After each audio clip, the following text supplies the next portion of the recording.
Hello, good afternoon, good early evening, depending on where you are in the country and maybe even world. I just want to make sure that you can all hear me and just let me know who you are, what kind of practitioner you are. You can type it in the question box.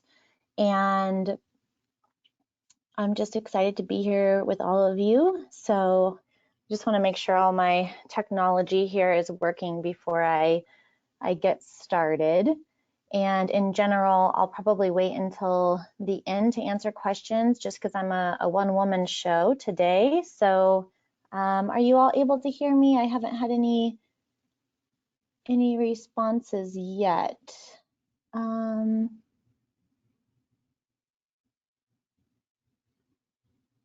Let's see here. Can someone let me know that you guys can hear me? Oh, perfect. Okay, so you can hear me. Thank you so much. I just wanted to make sure because I would hate for me to continue on without having good connection. Okay, so welcome to the Heart Health webinar. It is Heart Health Month, being February, and we're almost at the end of February, but I want to let you know that this webinar is sponsored by Rebel Herbs, and we are offering continuing education credits. So we're hoping to expand this for other practitioners, and just I'm getting used to the application process and all of that, but we have it so far for naturopathic doctors for the whole country, as well as Ayurvedic practitioners. And so if you have any questions, concerns, we'll probably be getting you your certificates within the next week or two, and you can always reach out to me if you need anything. So these are the types of cardiovascular disease. This is probably not a complete list, but just some of the things we're thinking about. So hypertensive heart disease, coronary artery, there can be a dilated cardiomyopathy or hypertrophic, of course, congestive heart failure, MI, arrhythmia, or any sort of congenital heart condition.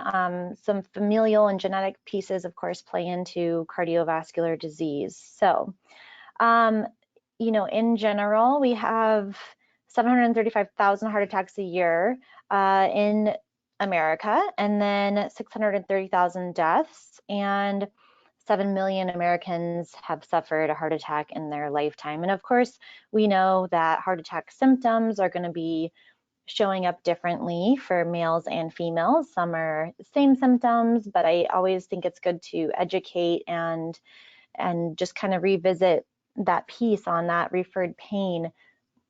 Also, you know, most of my patients and most people I know, they've lost someone due to heart disease. And so I just want to honor that in this moment, really just thinking about those special people. And I've lost someone really special to me from a heart attack 2 years ago. And so it is Heart Month, and I wanted to do this webinar and also just offer new insight on some herbs you're probably already trying, but also be able to maybe introduce some things that you haven't learned in your education. So of course, there are many factors that are going to be affecting heart health and a heart attack risk. So we know unregulated blood sugar, blood pressure being high, being overweight or smoking, the family history, as I mentioned, and then it says high cholesterol. And of course, most practitioners are aware that we want to look deeper into cholesterol and what kind of cholesterol is actually affecting the blood and the vasculature and putting people at risk. So some other factors here over on the left side, race, older age, physical inactivity, postmenopausal females, and then, you know, uncontrolled stress, anger or depression is very challenging for the heart. And so we want to think about the energetic components, emotional components that are affecting heart disease as well. So treatment approaches, this is just kind of an overview. I like to bridge naturopathic with Ayurvedic medicine and Western medicine, and when I can, Chinese medicine. I'm not a Chinese medical practitioner, but I am very fascinated, and some of it overlaps with Ayurveda. So of course, we want to look at where the imbalance is in Ayurveda, and this is very oversimplified, but just as an idea for those of you who are maybe not familiar with the doshas, and I'll kind of do a little overview, and I usually try to do that in all of my PowerPoints just to revisit the energetic components and sort of elements that we're looking at. But anything to do with heart conduction, so the nervous system in general, but any nerve impulses, there's going to be an imbalance in vata. Hypertension is going to be nervous system as well, so you have your vata, but pitta is really the blood and sort of that component, and kapha is always water, stagnation, so we can think about congestive heart failure, and it's after a long-standing imbalance with other doshas. So one unique thing about the heart in Ayurvedic medicine is they talk about vitality. So it's sort of like kidney jing, I think they call it in Chinese medicine. But they say that there's 8 drops of ojas, and it's in the heart. So naturopathic medicine, of course, we're treating the whole person. We really work on prevention, looking at structural integrity, and discovering root cause or factors that might be contributing to any sort of cardiovascular imbalance. And Western medicine, oh my gosh, it's so amazing. The diagnostics that they can do, also the procedures. I mean, we're giving people years on their life to be able to spend more time with their loved ones, with the interventions that they do, procedures, and the stents and bypasses and everything. It's so amazing. Their prescriptions are usually obviously depending on pathology, and so a little bit like I said about the Ayurvedic philosophy, we have imbalance of doshas, and those are on the left side up here at the top. Vata dosha is air and ether, pitta is fire and water, and kapha is earth and water. And so it's not just those elements, but it's these qualities that we look at when we're treating, and when we're thinking about herbs and lifestyle, we want to be able to really fine tune like what qualities of these elements are out of balance.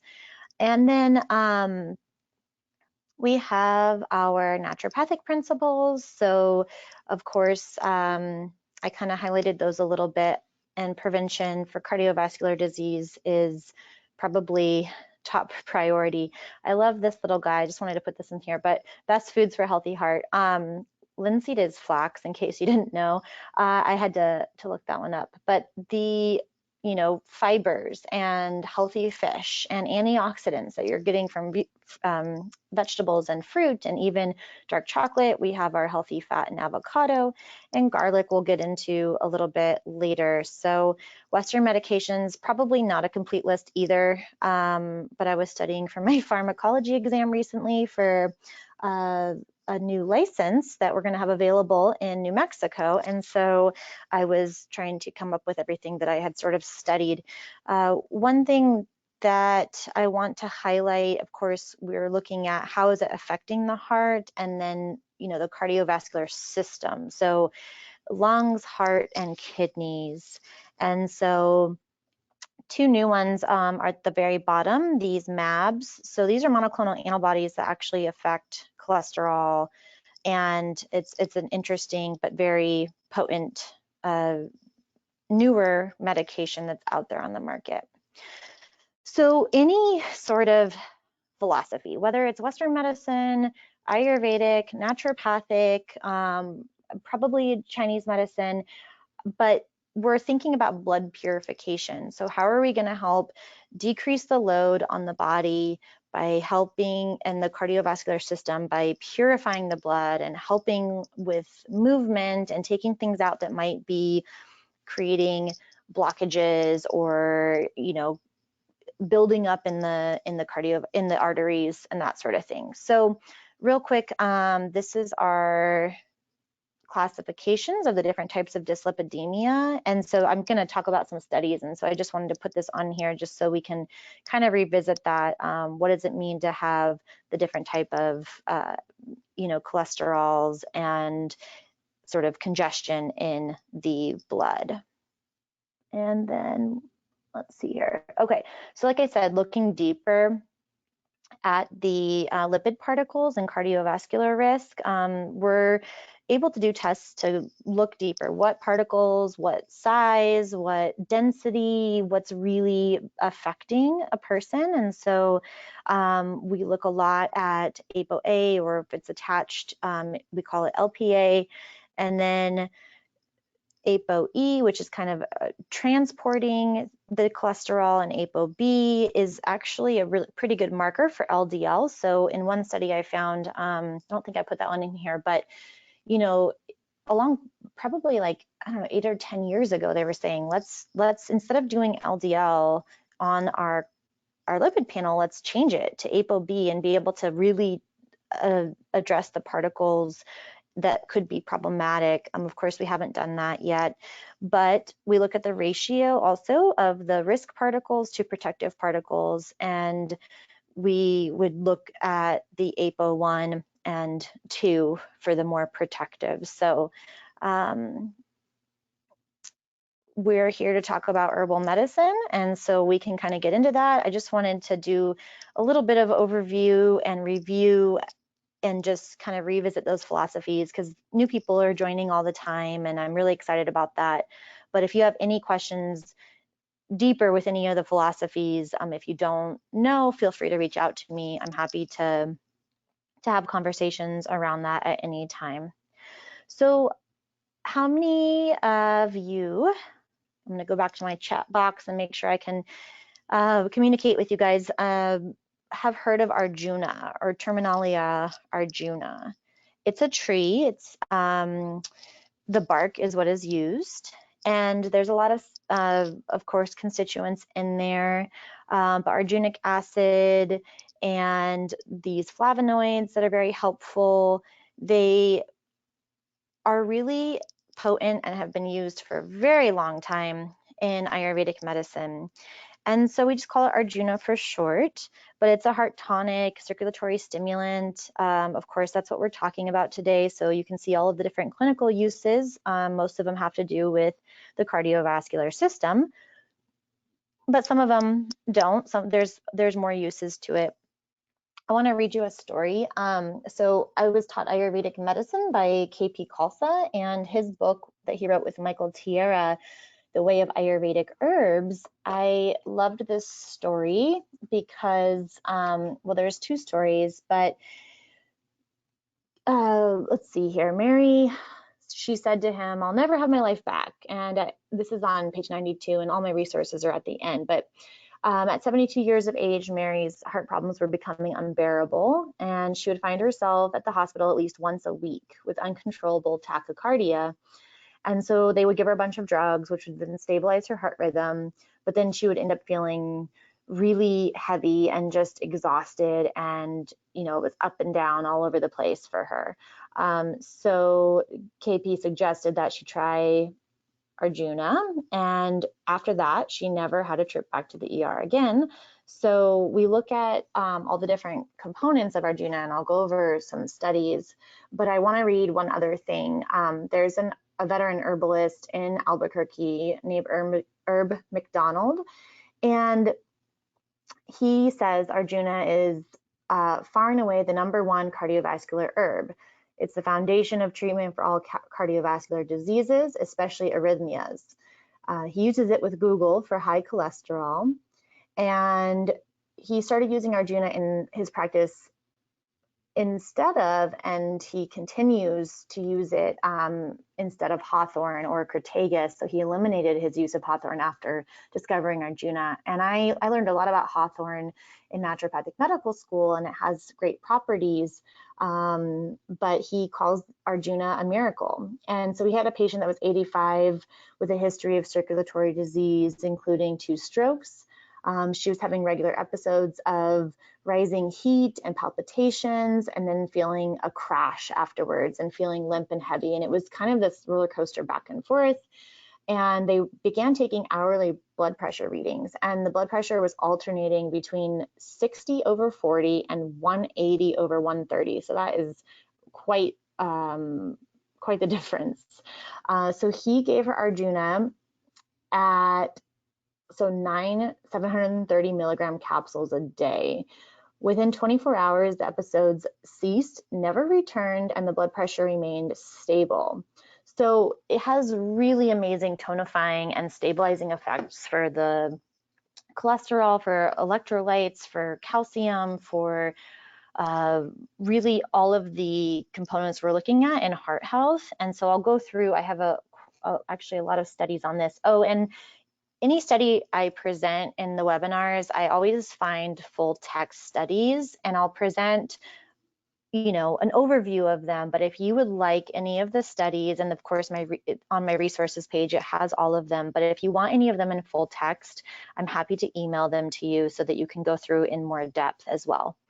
So here is this beautiful, and I just love thinking of the doctrine of signatures. This is Arjuna bark, and look at this beautiful red color that we're seeing here. I just, you know, appreciate that component, and it makes it easy for me to remember. So it's astringent and pungent. It's going to clear out imbalances in pitta and kapha, and it's really targeting the blood, plasma, muscle, bone, and nerve. And it's sort of the energetics of it are actually cooling. So oftentimes when we think of hypertension and all of that, we're thinking of maybe more fire in the body. And so it's going to be helpful for that piece, just kind of calming the nervous system and cooling the blood. So this is an overview. This is quite an extensive overview of Arjuna. They took studies from the last decade though, so it was, you know, not ancient studies, but systematic reviews, meta-analyses, clinical studies, and they were using PubMed, Google Scholar, the Cochrane database.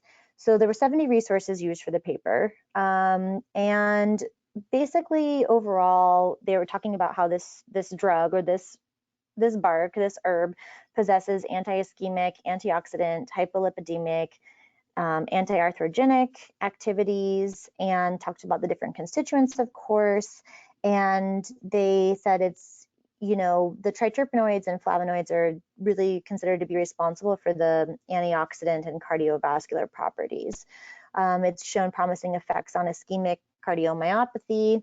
So I'm just going to kind of do an overview just in case you guys aren't familiar with Arjuna. But one study looked at 30 patients with stable angina. It was a post-infarct angina. They were given 500 milligrams 3 times a day, and the authors observed the mean frequency of angina decreased, along with a decrease in systolic blood pressure. They saw improvement in ECGs and a reduction in plasma cortisol. So thinking about that nervous system component, and also serum cholesterol levels. Then there was a study of 500 milligrams of bark that was administered twice a day for coronary artery disease for 3 months. And they saw reduction in the grade of positivity for the treadmill tests, so TMT, and also improvement in exercise tolerance and reduction in frequency of angina, and then the use of sublingual nitrates for angina. So then we have another study that looked at 10 patients post-MI, and they were having angina, and 2 patients that had ischemic cardiomyopathy, and they looked at giving them 500 milligrams of bark actually hourly post-MI, and it was for 3 months. So there was a significant reduction in angina, but then there was an improvement in the left ventricular ejection fracture and a reduction in left ventricular mass. So that was interesting. There was a study that compared 10 patients with stable angina on 20 milligrams of isosorbide mononitrate, so a drug used for angina, and then Heartone was the supplement that they were using, but it was containing Arjuna, and they found that the supplement gave symptomatic relief in 80% of the patients, as compared to 70% that were using ISMN. and the Arjuna was actually better tolerated. And that's something I look for. There's a lot of studies out there that are comparing drugs and how well they work compared to herbs, and some are quite amazing that the herbs are working just as good or maybe even better, but then how well are they tolerated? So I look for that as well in the studies. And so congestive heart failure and hypertension, there were 10 patients with congestive heart failure, and they received 4 grams of Arjuna bark twice daily for a month. And there was an improvement in breathlessness, overall well-being, and a fall in both systolic and diastolic blood pressures.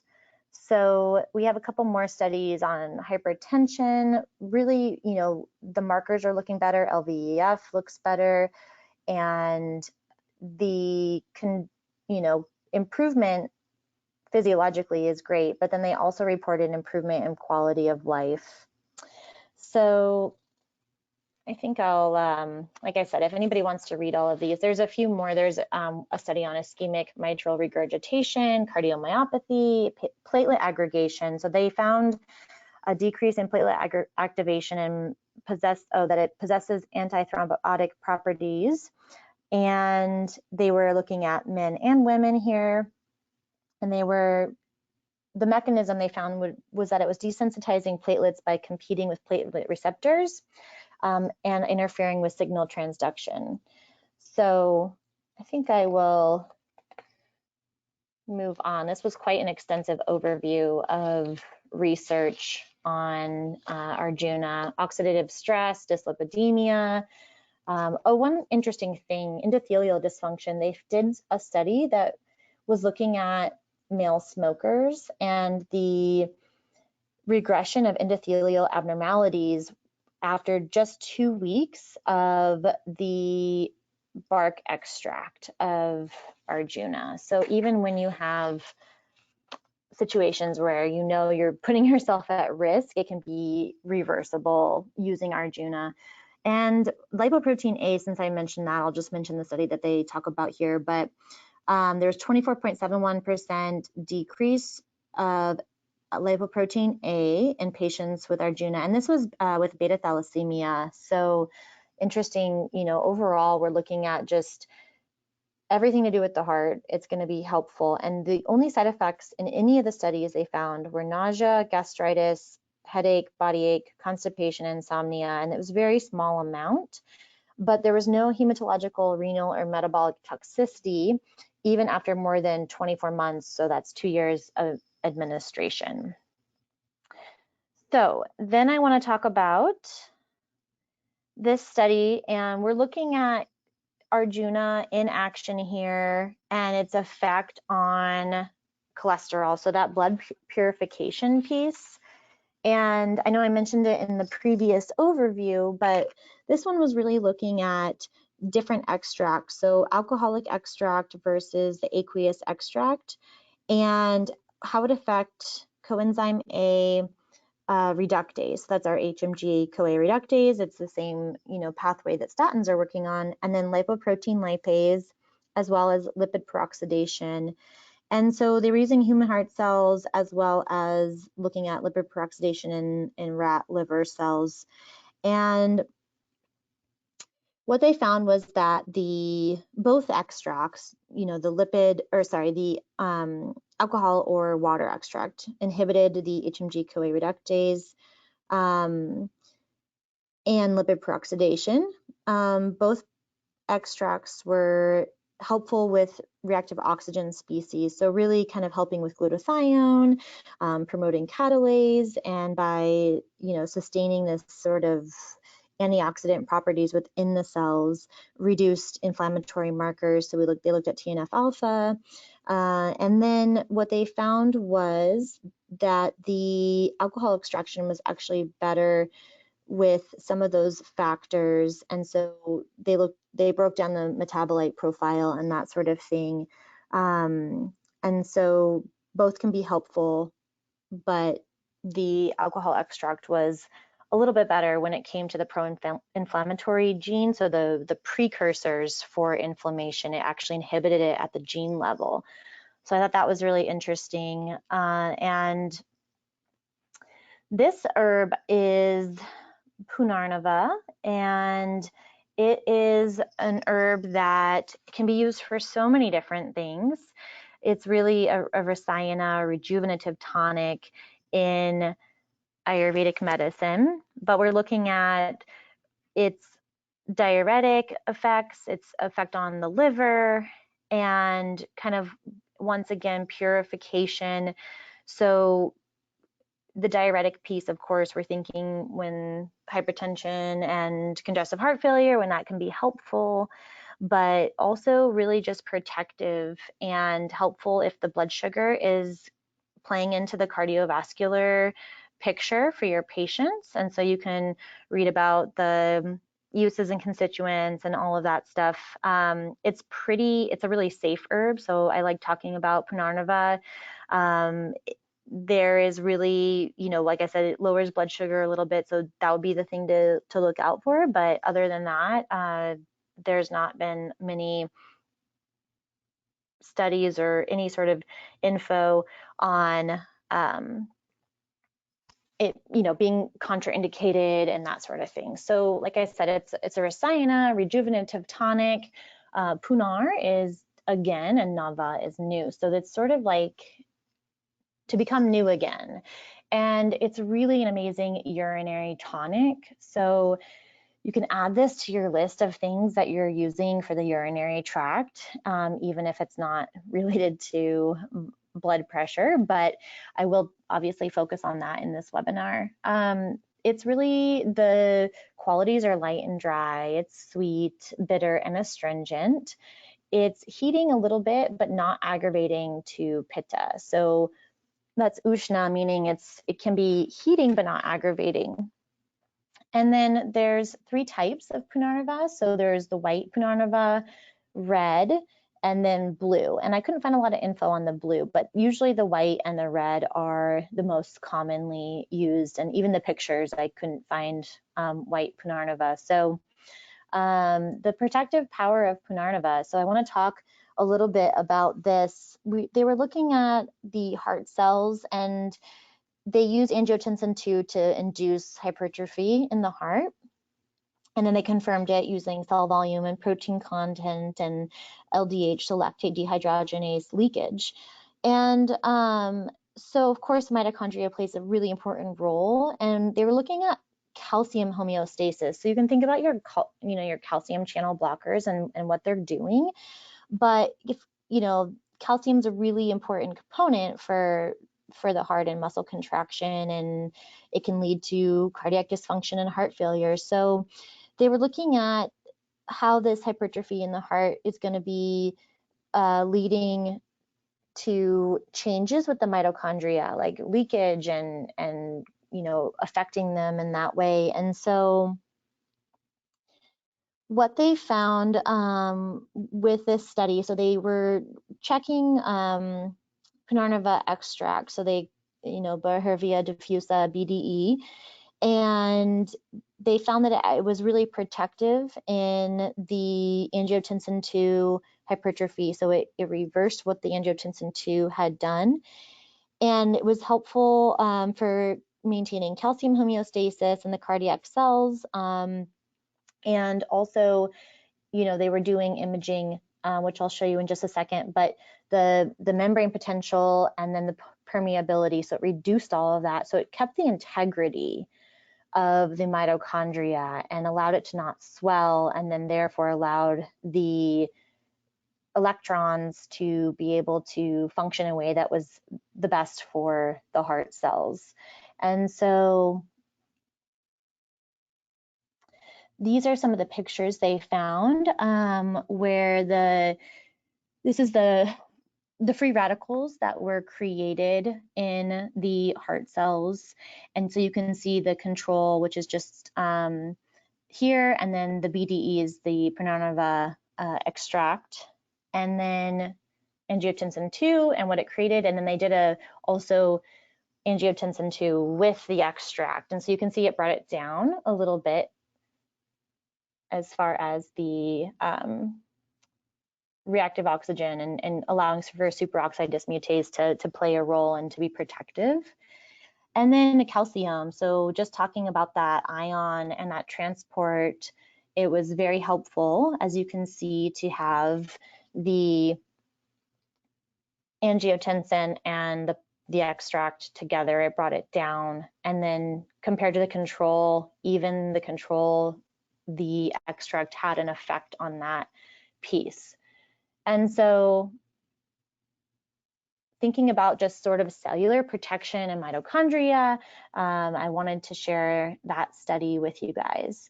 I love this herb. I've talked about it in probably 2 or 3 webinars so far because it's just so amazing. It's got so many different properties. And so Guduchi, or heart-leaved moon seed, and we're talking about the heart. So Doctrine of Signatures, we have this beautiful heart leaf, and there are many, many uses for Guduchi, and I will probably have it in another webinar, but it's really, really safe. Once again, just like Punarnava, I really couldn't find any research that talked about its negative effects, and you know, the large book of botanical safety from the American Herbal Organization, you know, it's really quite amazing how safe it is. So we're thinking about safety, of course, with our patients and how to help them. So these are the energetic properties. Once again, it's heating but not pitta aggravating. The qualities are light, it's bitter and astringent, but the post-digestive effect is very sweet. So you have this balancing aspect of really, as it moves through the system, how it's affecting the system, and not worrying about it pushing any elements in the wrong direction. So it's really, really balancing, tridoshic, we call that. And so this one was actually looking at physical stress in healthy human volunteers. So just kind of, I wanted to see what's going on, even if people are not sick, what can we do preventatively, and how might this be helping people? And so there was 30 participants that were randomly assigned. And so 10 participants were in each group. So there was a placebo, there is the Tinospora cordifolia at 150 milligrams, and then 300. And so basically the cordifolia was an aqueous extract in a capsule, and it was just once daily in the morning, and it was just for 28 days, so a little less than a month, or I guess if you're in February, it could be a whole month. The assessment was performed at baseline, and then at day 14 and 28. And what they were looking at were physical stressors. So they did cycle exercise, a jammer's handheld, cold presser tests, and then they were looking at distance and speed, oxygen consumption, and hand grip strength on physical performance. And then cardiovascular response was also looked at for heart rate, blood pressure, and that was measured during the test. So on day 28, the Tinospora cordifolia group at 150 milligrams showed a significant increase in a mean maximum speed compared to placebo. On day 14 and 28, the group that was getting 300 milligrams showed a significant decrease in systolic blood pressure and heart rate on fixed workload exercise compared to placebo. And then there was a significant increasing dose effect of both groups on systolic blood pressure on day 14 and 28, and on heart rate, they found that to also be helpful, but on day 28 only. So it took a little bit longer for the heart rate to be affected. And on day 14 and 28, the 300 milligram group showed a significant decrease in mean heart rate on the cold pressor test compared to placebo. So this was really looking at the adaptogenic properties. I mean, we have so many amazing adaptogenic herbs out there, but you know, it's that nervous system response and how it's affecting the heart and the world we live in, where everyone's running around like crazy, it's helpful to have sort of these adaptogenic herbs that can decrease a sympathetic nervous response.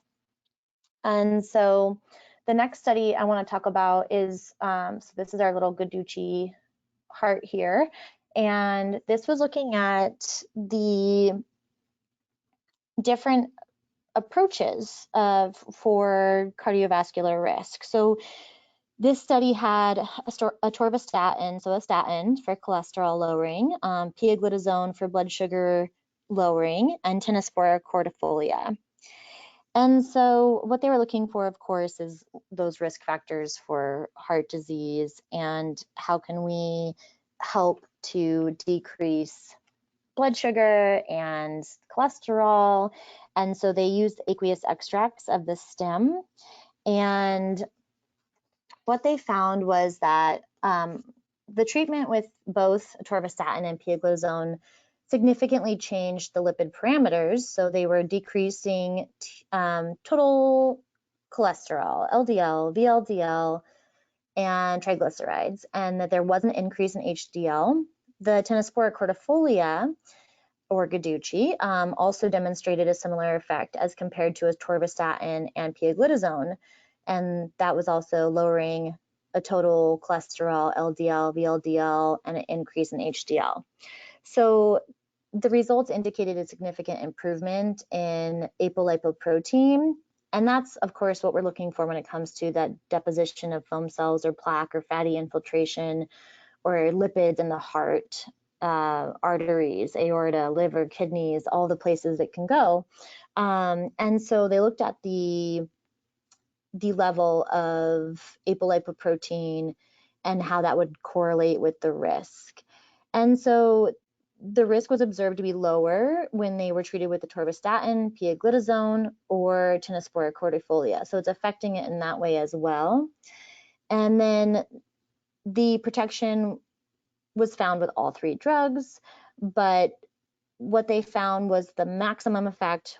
First, atorvastatin won, but then it was followed by Tinospora cordifolia and then pioglitazone. So the reason I bring this up is, of course, we have statins, and of course they're beneficial, but I want to learn and continue learning what we might be able to do if we can get as good of effect or almost as good, because more and more research is coming out about statins leading to dementia, and a lot of people, it's really hard for them to take. I just consulted with a woman today, and she had been on a statin for 3 years and never been put on CoQ10, and we know statin depletes CoQ10, and she was having really intense myalgia. And so, you know, of course we want to do what's best and protect our patients, but at some point, you know, if there's something that can work once the numbers are down and help them, then that's kind of my goal with presenting this study right here.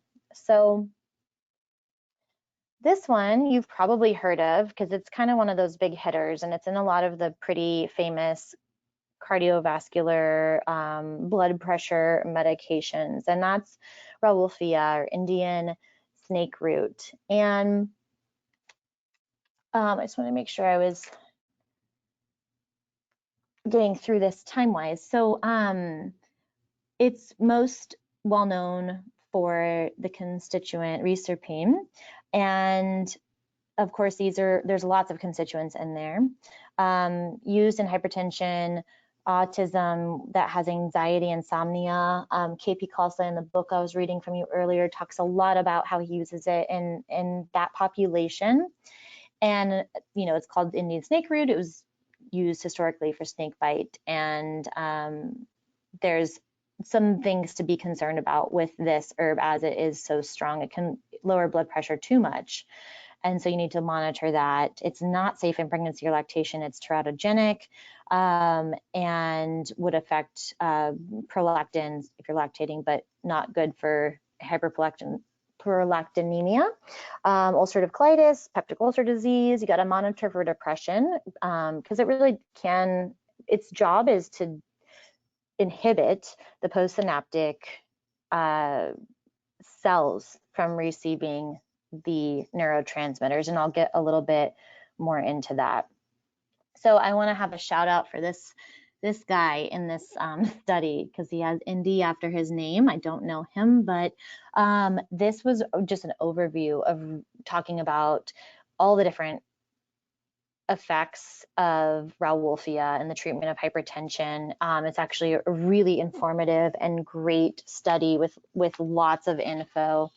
And so I was excited, like I said, just to see an ND. So we have how he describes it, and the mechanism of action is obviously very well researched and documented, but we're thinking about the vesicular monoamine transporters, the VMATs, and those are going to be, like I said, these specialized secretory vesicles in the presynaptic neurons. And so it prevents intracellular neurotransmitters from binding to those, so that it stops the secretory vesicles from uptaking the neurotransmitters. So we're looking at these neuroendocrine cells of the peripheral nervous system, particularly chromaffin granules in the adrenal. So it's working on the sympathetics.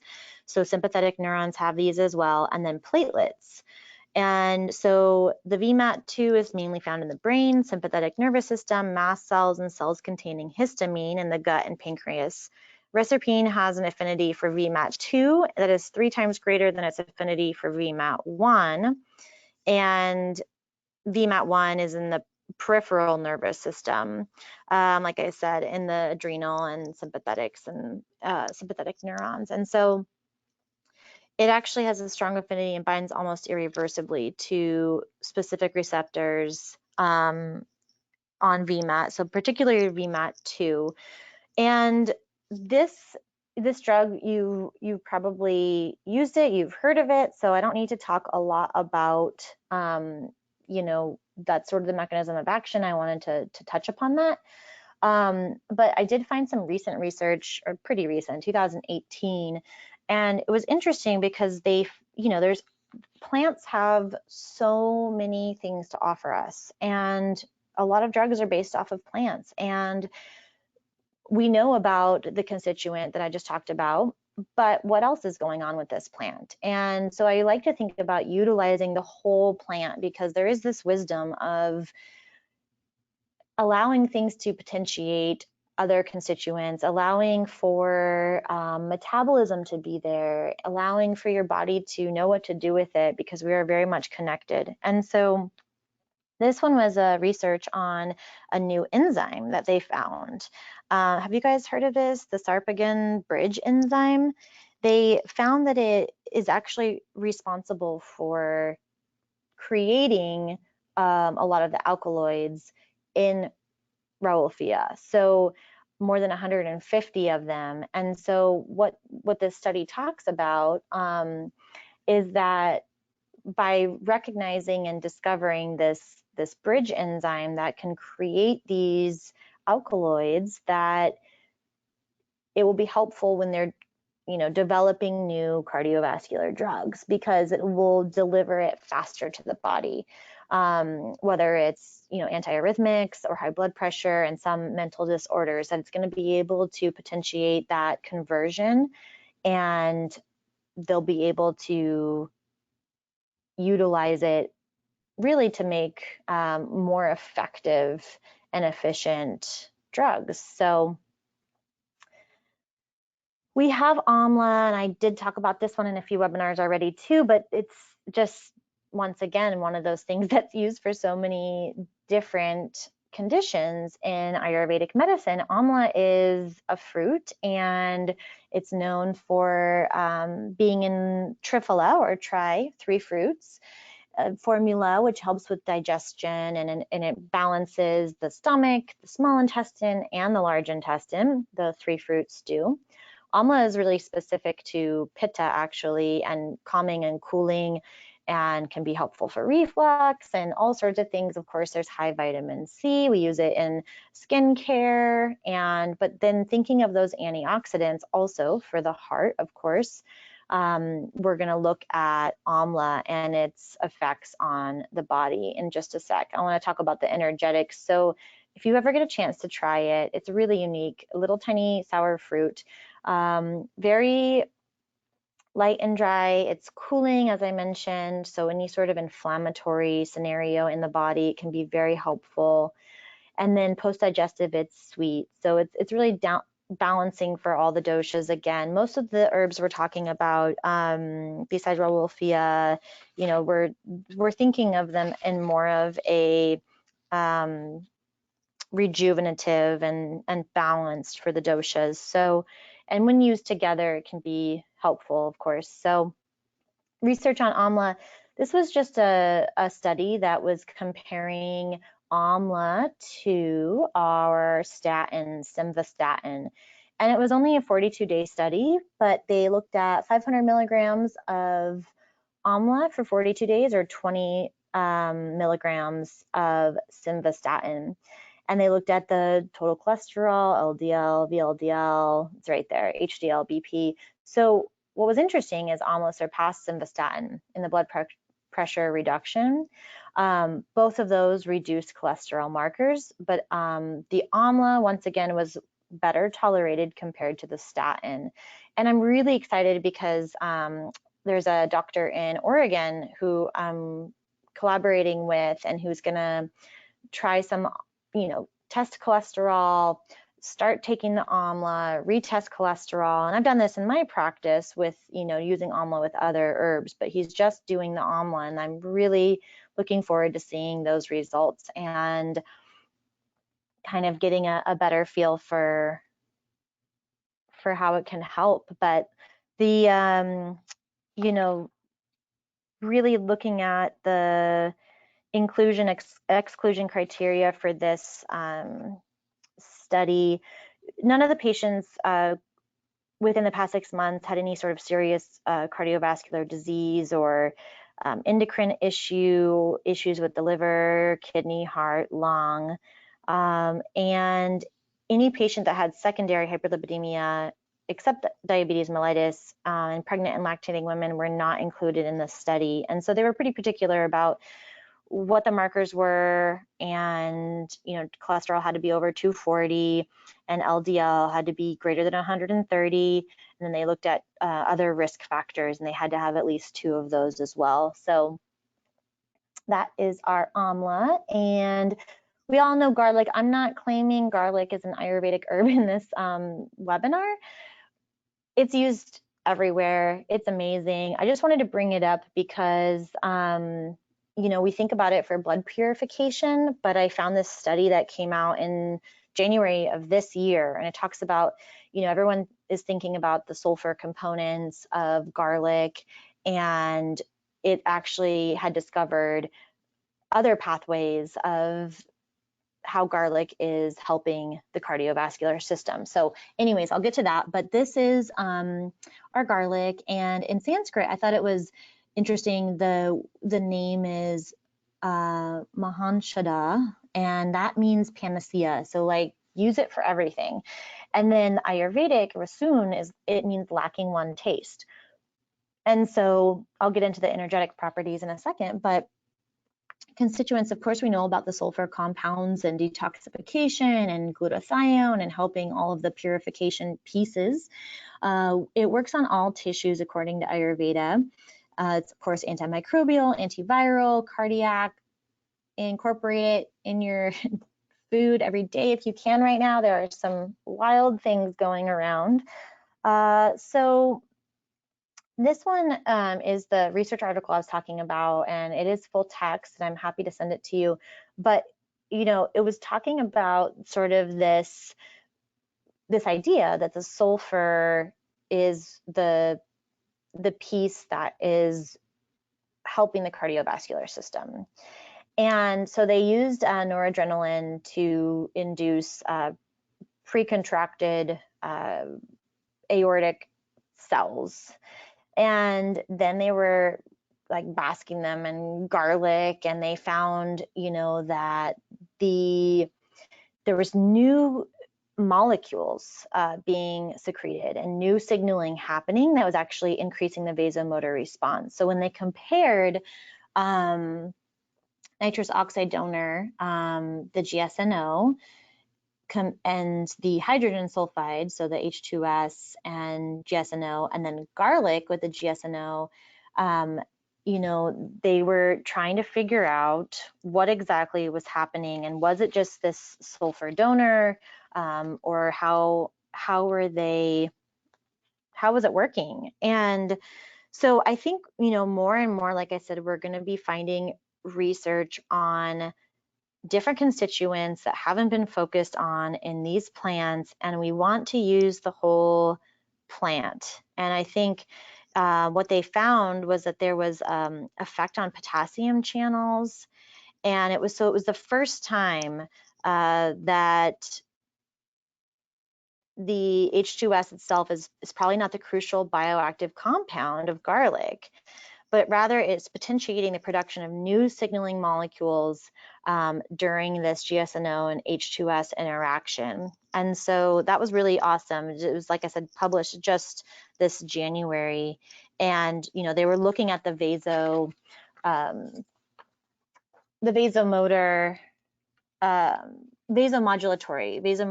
modulation of the aortic cells and kind of that relaxation in the thoracic aorta.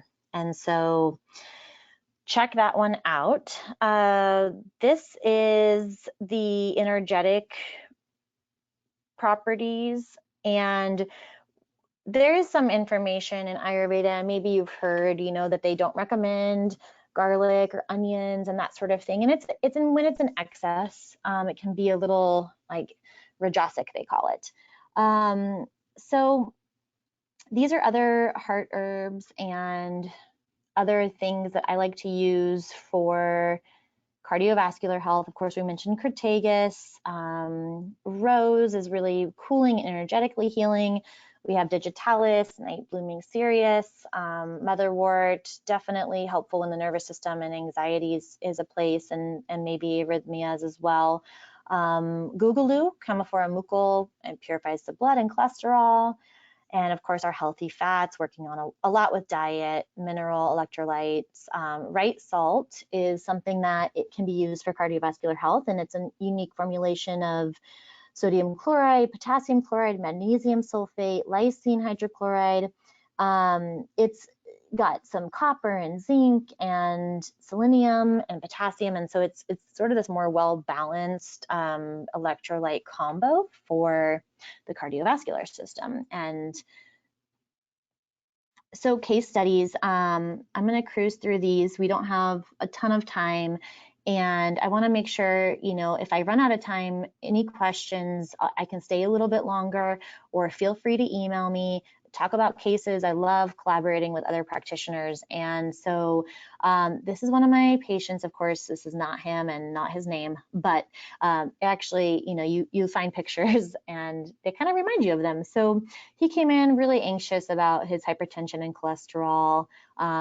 We went over, of course, diet and lifestyle and blood pressure. In office, it was high, but he also was taking his blood pressure regularly at home, and his blood pressure readings at home were a lot higher than what I had found in office. So I had him bring his blood pressure device in, and we compared. And do this with your patients, because I can't tell you how many times I just don't trust those machines. So anyways, some of them are great and they can be correct, but a lot of times something is not quite right. So anyways, Ayurvedic constitution, he was definitely a pitta and had this sort of vata component as well, with his anxiety and just kind of type A, high strung, all that. So this is not his complete treatment. We had, majority, of course, we're working on a lot of other things in more detail, but mostly it was cardiovascular exercise. He was doing pretty good, but I really wanted him to incorporate mindfulness and breathing and resetting the nervous system. And so I worked with him a lot on different breathing techniques for getting into parasympathetic, and in office got his blood pressure down, 15 millimeters of mercury just by changing his breath. Herbs, we use a lot of the herbs in the presentation, and also fish oil. And then, I made him commit to no fried food, or once a month, and, with healthy oils, do it at home. But I'm excited about this air fryer, and I haven't tried it myself, but I want to try it because I've heard it's good. So I there's some of my writing is on here, but I cut out everything else. Anyways, so I got his cardio IQ panel. So we looked at lipid size. You know, he had a moderate risk factor for the peak size. The pattern was type A. We talked about kind of that ratio of LDL to HDL and how to incorporate more healthy fats and to allow the body to switch on its own. So this was on the far left, his initial reading. So LDL was at 171, HDL, we have only 43. So we know we can go way up on that, which will probably help this to go down. So that's what we started working on. And then 1 year later, because I think he had these labs done like towards the end of 1 year. So it was, you know, the next year. It might not have been 12 months later, but the initial and then the next year and then the second year afterwards. So as you can see, his LDL is down at 126. HDL really hadn't gone up at this point. And I was checking his blood pressure. It was kind of then and now after we saw each other again. He doesn't really want to come see me more than once a year. So but he's very consistent on his treatments and determined to do everything I tell him to do. So I trust that, and some patients that's their MA. So 134 to 142 over 85 to 90. So blood pressure is really, you know, for his age, pretty good. I feel good about that. And then the last reading we did, I couldn't give you the HDL. It had gone up though. It was in the 60s, 64, I think. And then LDL cholesterol is at 108. And, you know, I'm happy with that. I feel great about having him at that place. I know we need to, according to the labs, be under 100, but we'll see if he continues being stable or if we need to intervene more. But I feel a lot better about that. Okay, Susan is 72 years old, super determined and ambitious lady. She is from the South. So she grew up, you know, eating all of the delicious fried foods and lots of sugar. And, you know, she was worried because her mother had hypertension, type 2 diabetes, you know, father and hypercholesterolemia, father had leukemia and hypertension. So she came to me and she had a coronary artery scan and 30% blockage, and they determined that it was more cholesterol, not calcium. She had tried statins with her cardiologist and she had the worst reaction. She could not get out of bed. She was fevering and just having a really hard time. I even implemented CoQ10. It did not help. I think it was just not cohesive with her body. So then he was suggesting Repatha, and the side effects on that are really scary. So she came to me with this idea. She has kapha excess and wanted to lose some weight. So we talked about cardiovascular exercise, of course, like starting slow, just, you know, 20 to 30 minutes if you can, every day, but at least 5 days a week. And so she has dogs and she was open to that. We used the herbs listed in the webinar. We also used berberine. So there's great studies out there on berberine in comparison to metformin for blood sugar regulation. I love using it for that. Of course, we worked on diet and decreasing simple carbs and sugar. And so, like I said, this is a portion of her treatment plan. We probably was more in detail, but this is her triglyceride, cholesterol, HDL on the far left, and LDL. When she came to me after trying the statins and not being able to you know, handle them, so maybe they came down a little bit from the initial. And then we started working, and what was pretty amazing is within 6 months, we had her down, her LDL down to 103, and her HDL was, you know, about the same, but, you know, looking pretty good. And then she has just kind of stayed pretty stable. She's right underneath the mark with her LDL at 96, and HDL is kind of hovering in the mid 50s. So, but what's amazing is her, you know, medical doctor is stoked and says her labs look like that of a young person. This woman actually stood up in front of the Health and Human Services Committee when we were going through licensure in New Mexico and shared her story. And so we had a medical doctor who was a Republican champion our bill because he was really excited to know that we work in this way, that we work with the labs and we work with Western medicine and we work on diet and lifestyle and prevention. And so I wanted to share her story because she is sort of, I call her my poster patient for naturopathic medicine, and she's doing great. So these are my resources. Like I said, everything is available, full text. I'm happy to, of course, I use some books too, but I'm happy to send any full text articles to you. If you have questions, feel free to email me, and you'll be getting your certificate for Ayurveda or naturopathic medicine within a week or two. And if you don't, let me know. But do you guys have any questions? I'm going to go to the chat box here and just see. Would Arjuna be indicated for someone with elevated systolic BP, low pulse rate, and elevated lipo-A? Yes. I think Arjuna could be very tonifying and helpful for that person. I don't see it